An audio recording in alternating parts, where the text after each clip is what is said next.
do not fear of being alone, you fear of suddenly realizing that you are not alone. I've always been comfortable with my own company. Growing up as an only child, I learned early on how to entertain myself, how to embrace the quiet, and how to find solace in solitude. My home was my sanctuary, a place where I felt safe even when I was completely alone. Or at least I used to. It was a cold November evening when everything changed. I had just moved into a new house in a small town about a month prior. The neighborhood was peaceful, with friendly neighbors who kept to themselves, and the house itself was everything I had ever wanted. It was a 2-story red brick colonial with a large backyard and plenty of space inside. It was perfect. At least it seemed that way at first. That night, I had settled into my usual routine. I made myself a cup of tea, wrapped myself in a blanket, and curled up on the couch to watch a movie. The wind howled outside, rattling the windows, but inside it was warm and cozy. The perfect night in. I don't know exactly when I started to feel uneasy, but it was a creeping sensation, like something was just off. I tried to ignore it at first, blaming it on the eerie silence that seemed to settle over the house. Usually I would hear the occasional car passing by or the distant bark of a neighbor's dog. But that night there was nothing, just the wind and the sound of my own breathing. I tried to focus on the movie, but the feeling of unease only grew stronger. It felt like I was being watched. I glanced around the room, half expecting to see someone standing in the shadows, but there was nothing. Just the dimly lit living room, the flickering glow of the television, and the empty spaces that suddenly felt much too large. I told myself I was being ridiculous, that it was just my imagination playing tricks on me, but the feeling wouldn't go away. Then I heard it, a faint sound, almost imperceptible over the noise of the wind. It was a soft creak, like the sound of a footstep on a wooden floor. I froze, my heart pounding in my chest as I strained to listen. The house was old and old houses make noises, but this was different. It wasn't the usual groan of settling wood or the sigh of the wind. This was deliberate, calculated, like someone was trying to move quietly to avoid being heard. I muted the television, holding my breath as I listened. The sound came again, this time a little louder, a little closer. My mind raced, trying to come up with a rational explanation. Maybe it was just the house settling, or maybe it was an animal outside. But deep down, I knew it wasn't. I got up slowly, my movements cautious as I made my way to the hallway. The house was dark, the only light coming from the living room behind me. The creaking sound had stopped, replaced by an eerie silence that sent a shiver down my spine. I stood there for a moment, straining to hear anything out of the ordinary, but there was nothing. I decided to check the doors, to make sure everything was locked. I went to the front door first, checking the deadbolt and the chain. Both were secure. I moved to the back door, which led to the kitchen, and found it locked as well. Everything was as it should be, but the feeling of being watched was stronger than ever. As I stood in the kitchen, I noticed something odd. The back door's small window was slightly open. I distinctly remembered closing it earlier in the day. Yet now it was ajar, just enough to let in the cold night air. My pulse quickened as I reached out to close it, but I hesitated. What if someone had opened it? What if someone was already inside? I swallowed hard, forcing myself to take a deep breath. I was letting my imagination run wild. There was no one in the house. There couldn't be. I shut the window and locked it, trying to push the uneasy thoughts from my mind. I returned to the living room, but the comfort I had felt earlier was gone. The room that had once been my sanctuary now felt foreign, threatening. I considered calling someone, a friend, a neighbor, just to have someone to talk to, but it was late, and I didn't want to bother anyone over what was probably nothing. That's when I heard it again, a creak, followed by a soft thud, like something being dropped on the floor. This time, it was unmistakable. Someone was in the house.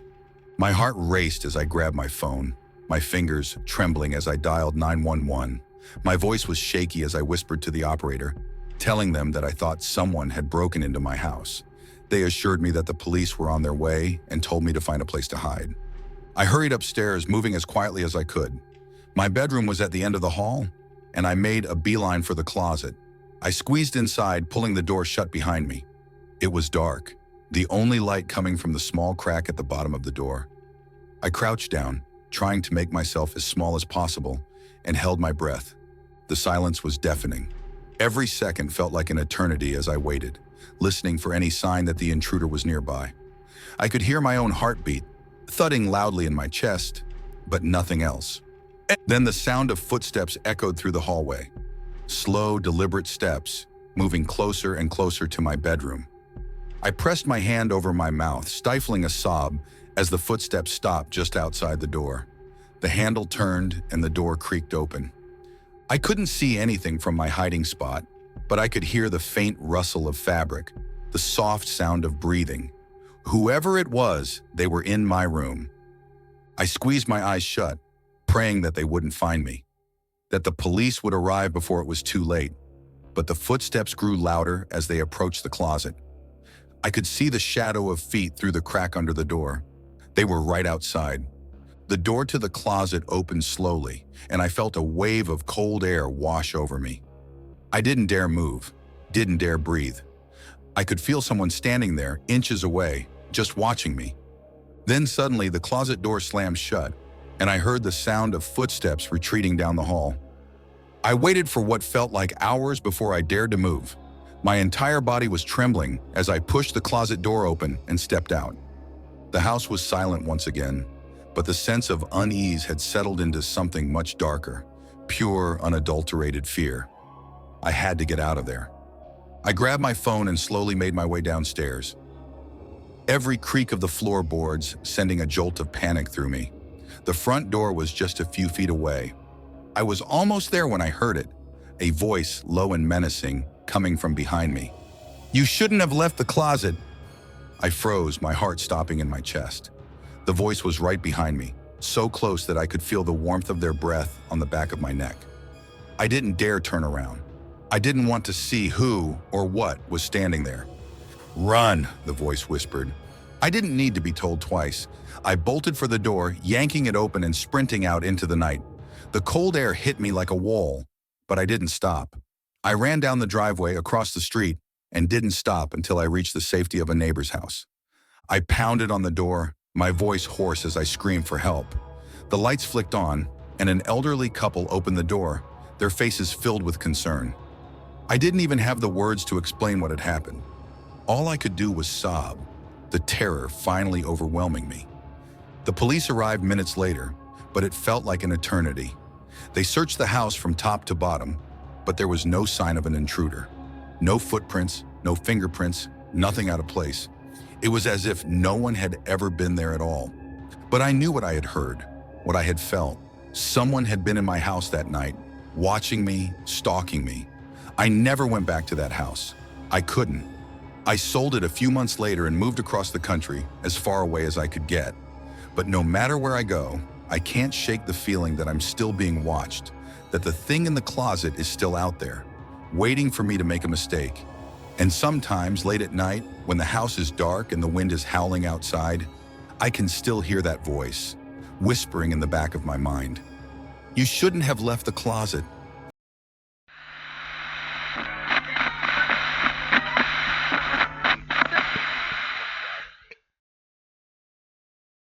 It was supposed to be a quiet weekend, a chance to unwind and take a break from the relentless pace of work.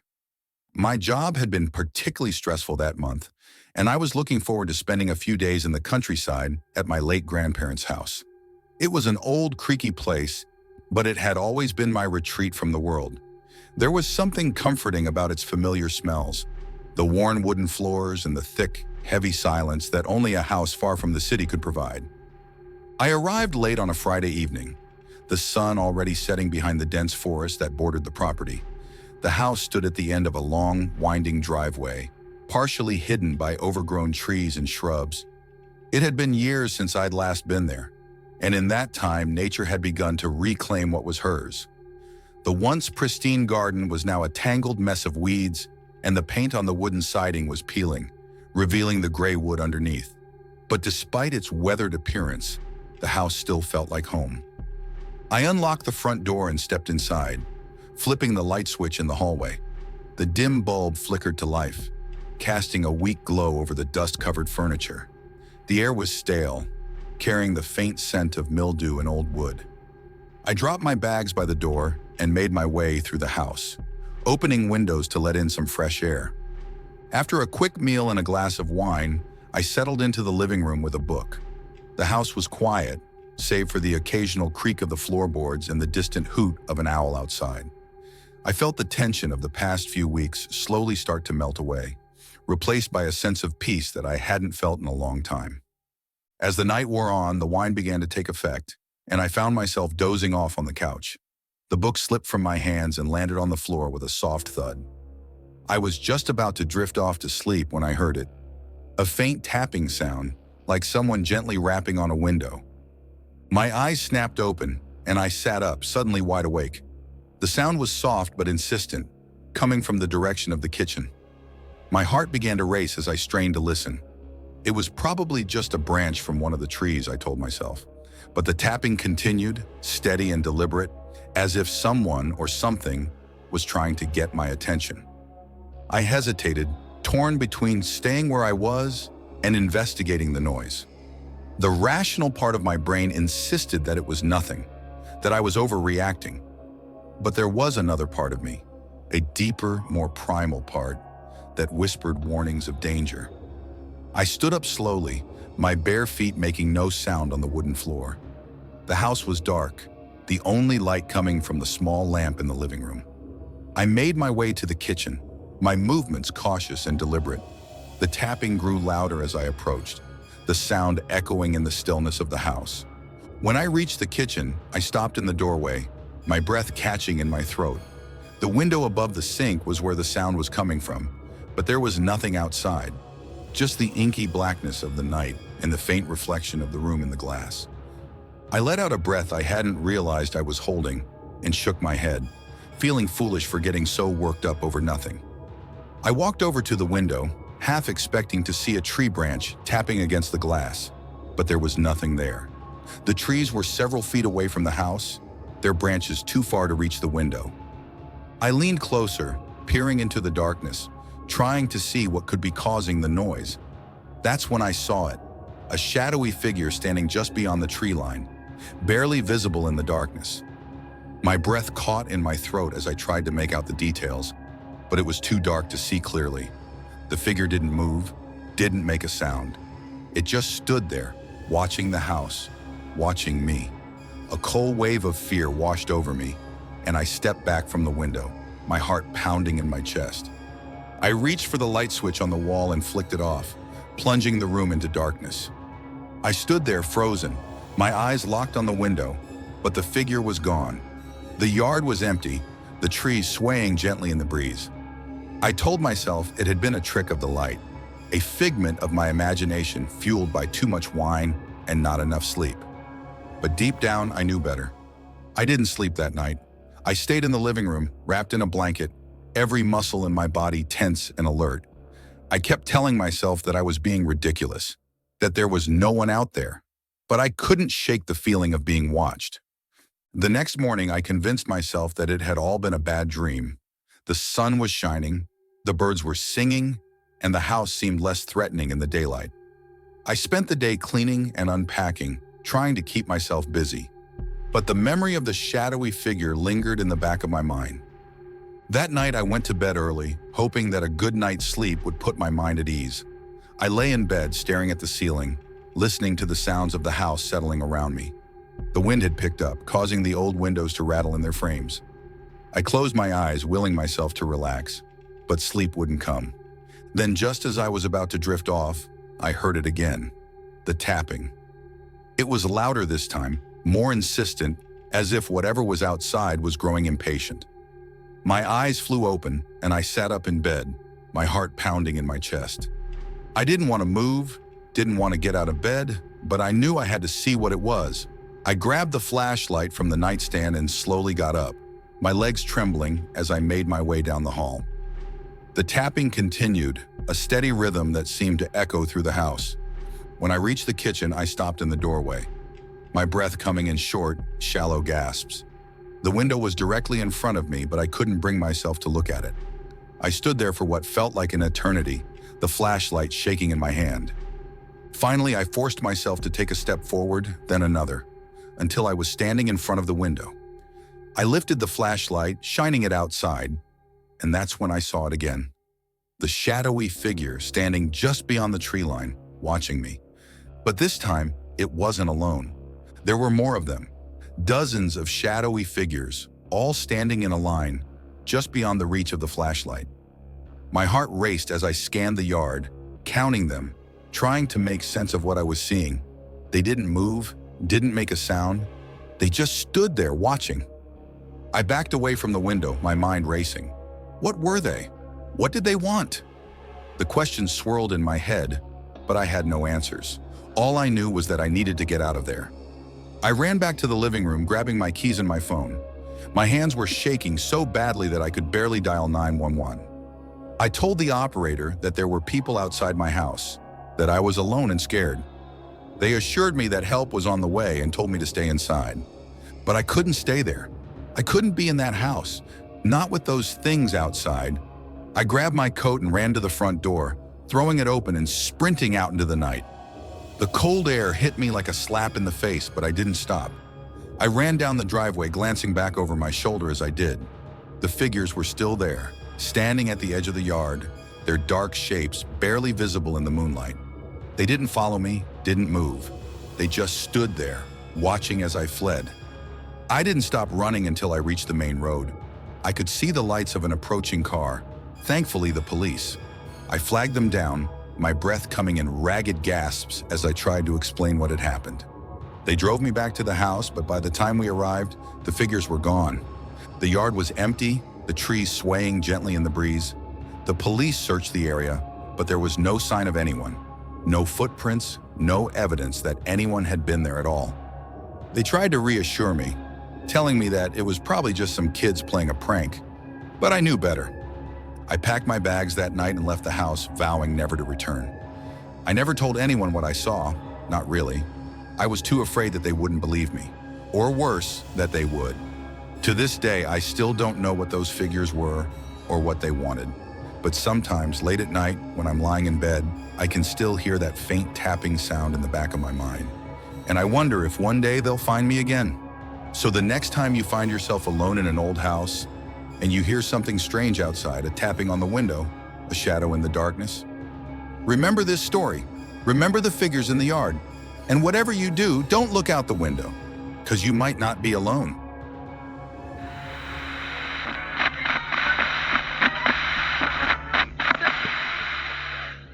I had never planned on moving back to my childhood home.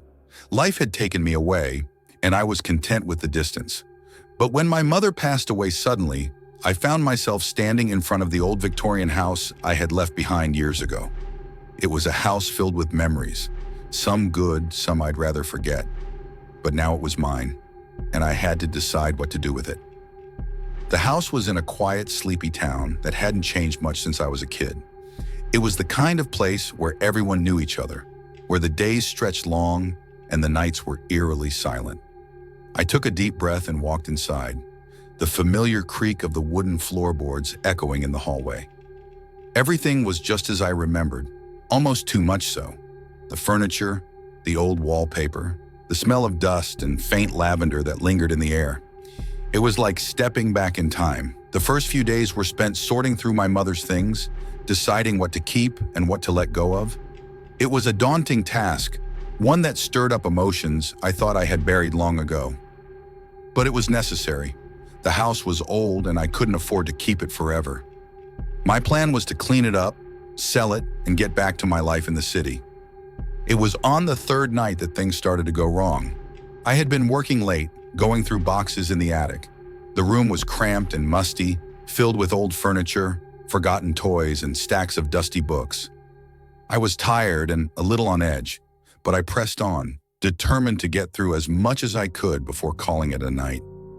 I was just about to head downstairs when I heard it, a soft, muffled sound, like someone crying. I froze, straining to listen.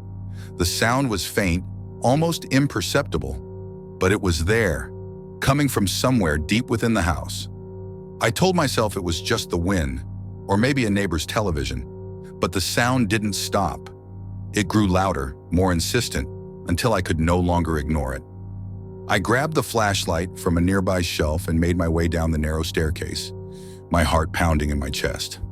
The house was dark, the only light coming from the small bulb at the top of the stairs. I moved slowly, trying to pinpoint the source of the noise. It seemed to be coming from the basement, a place I hadn't been in years. My stomach twisted at the thought of going down there, but I had to know what was making that sound. The basement door was at the end of a long, narrow hallway. I hesitated, my hand hovering over the doorknob, but the crying continued, louder now, almost desperate. I steeled myself and opened the door, the hinges groaning in protest. The basement was pitch black, the kind of darkness that seemed to swallow the light. I flicked on the flashlight and stepped onto the first step, the wood creaking under my weight. The air was damp and cold, carrying the scent of earth and decay. I descended slowly, my breath coming in short, shallow gasps. When I reached the bottom, I swept the flashlight across the room. The basement was mostly empty, save for a few old boxes and tools. The concrete walls were damp, the floor covered in a thin layer of dust. But there was nothing there, no sign of what could be making that sound. I was about to turn and leave when the beam of the flashlight landed on something in the far corner of the room. I felt my blood run cold as I realized what it was: a small wooden door, barely 3 feet high, hidden behind a stack of old crates. I had forgotten it was there, a relic from when the house was first built, leading to a crawl space that my mother had always told me to stay away from. The crying was louder now, almost as if it was coming from behind that door. My hand shook as I reached for the door's rusty latch. I hesitated, every instinct telling me to leave it alone, to go back upstairs and forget I had ever heard anything. But I couldn't. Something compelled me to open it, to see what was on the other side. The door creaked open, revealing a narrow, dirt-floored passage that led into the darkness. The air inside was cold, the kind of cold that seemed to seep into your bones. I aimed the flashlight down the passage, but the light barely penetrated the gloom. I crawled inside, the dirt crunching under my hands and knees as I moved deeper into the crawl space. The crying grew louder with each step, until it was almost deafening. My heart raced, a mixture of fear and adrenaline pushing me forward. And then suddenly the crying stopped. I froze, my breath catching in my throat. The silence was overwhelming, pressing in on me from all sides. I was about to turn back when I felt it, a cold, bony hand gripping my ankle. I screamed, kicking out with my foot, but the hand held tight, its grip like iron. I twisted around, shining the flashlight behind me. But there was nothing there, nothing but darkness and the faint outline of the passage. Panicked, I scrambled backward, desperate to get out of that horrible place. The hand released its grip, and I nearly tumbled out of the crawl space, gasping for air. I slammed the door shut behind me, my hands shaking uncontrollably. I ran upstairs, my mind racing, trying to make sense of what had just happened. I wanted to leave, to get out of that house and never come back. But something stopped me. There was a part of me that needed to know, needed to understand what was in that basement. I spent the rest of the night in the living room. Every light in the house turned on, my eyes fixed on the basement door. I didn't sleep, couldn't sleep, not after what I had seen or felt. The hand had been real as the fear that still clutched at my heart. The next morning, I called a contractor to come and seal up the crawl space. I told him there was a structural issue, that it needed to be closed off for safety reasons. He didn't ask any questions, just did the job, and I felt a small measure of relief as the door was sealed shut with heavy wooden boards. But even after it was done, I couldn't shake the feeling that something was still down there, something that had been awakened when I opened that door. The crying, the cold hand, it all haunted me, filling my nights with terror and my days with unease. I started having nightmares, visions of the crawl space, of something lurking in the darkness, waiting for me. I would wake up in a cold sweat, the sound of crying still ringing in my ears. And every time I went down to the basement, I could feel it, an oppressive, suffocating presence, like something was watching me, waiting for me to make a mistake. The house began to feel less like a home and more like a prison. The walls seemed to close in on me, the air thick with tension.